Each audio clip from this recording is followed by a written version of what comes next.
This is by far the most realistic looking clip out of all the ones we've seen thus far. The rapid manner in which it began vanished from human sight. Likewise, a large group is considering what they just saw, while capturing the animal high above the woods. It's an incredible classic. On this clip, a popular comment reads, "Definitely real."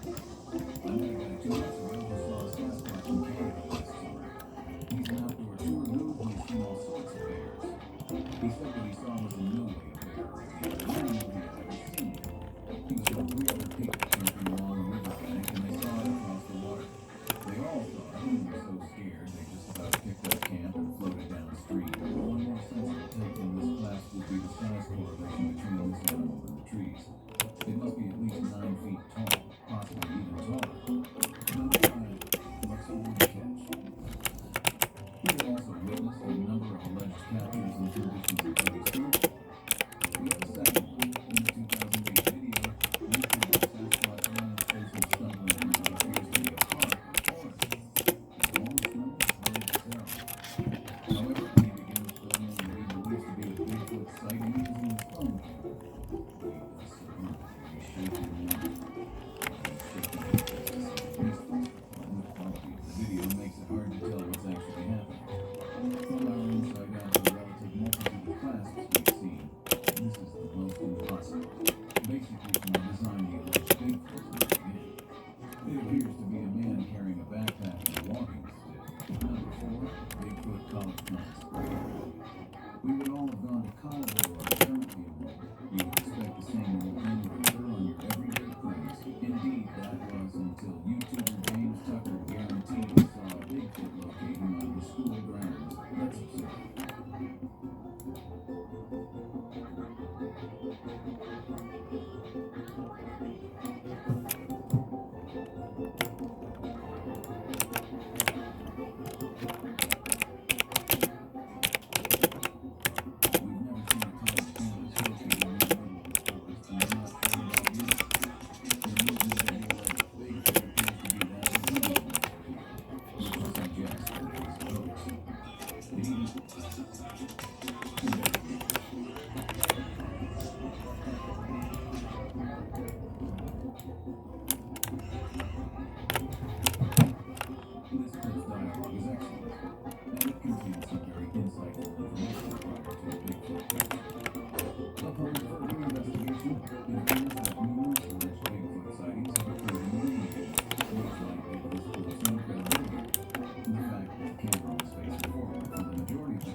Also with the Torah, the Quran, why are they saying the same identical things as the ancient tablets?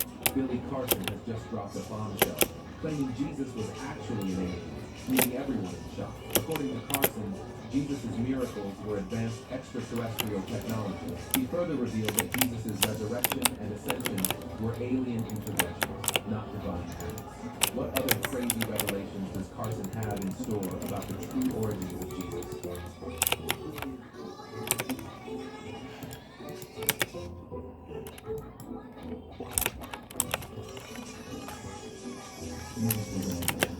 I think Jesus is happy and happy. I'm going to tell you why.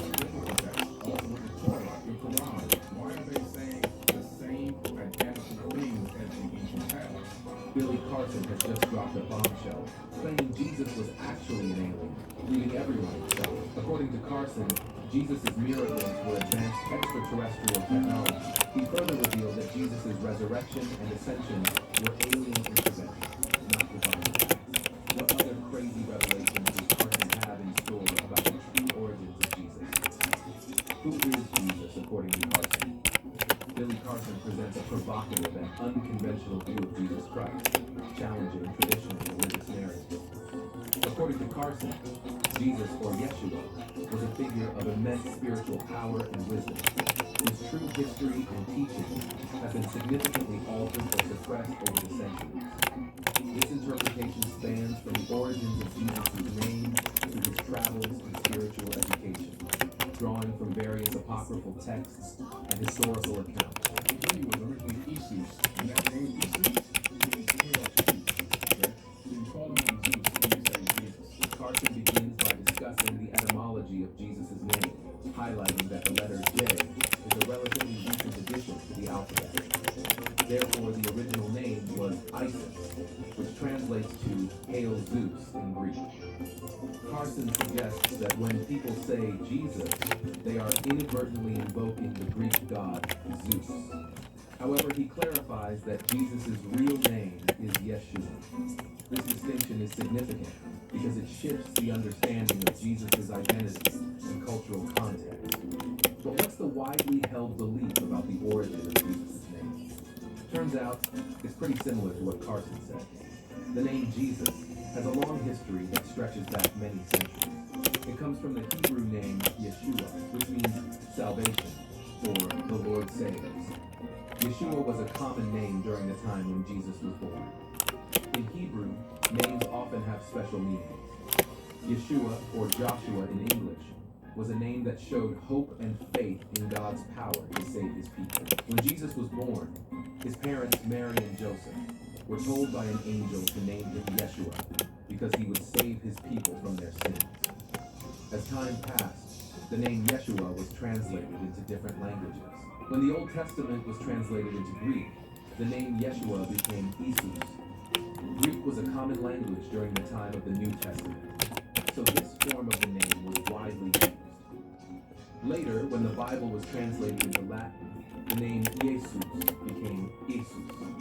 Over time, the pronunciation and spelling of names can change. As Latin evolved into different European languages, the name Jesus transformed. In English, it became Jesus. This transformation took place over many years and through the influence of different cultures and languages. The name Jesus is now known and used all around the world. It still carries the original meaning of the Lord saves, reminding Christians of the role Jesus plays in their faith. The story of Jesus' name shows how languages and cultures interact and change over time.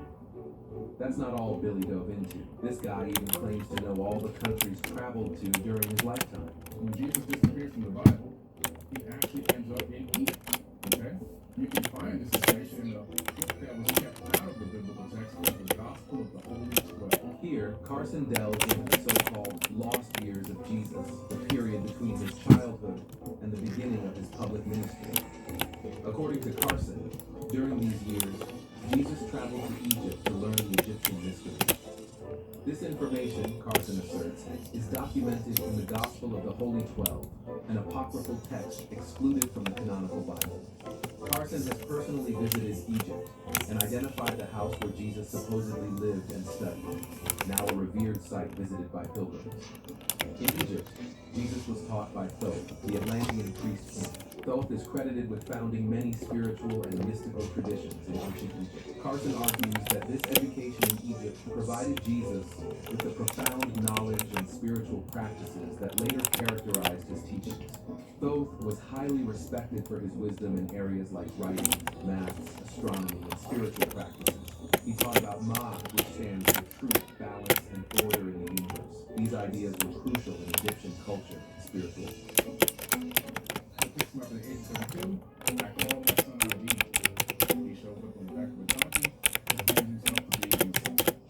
Carson's narrative extends beyond Egypt, claiming that after his time there, Jesus traveled to Tibet and India. In Tibet, Jesus learned Qigong and Reiki healing techniques, The practice is centered on the manipulation of energy for healing and spiritual growth. Carson asserts that these practices were confirmed by the Dalai Lama.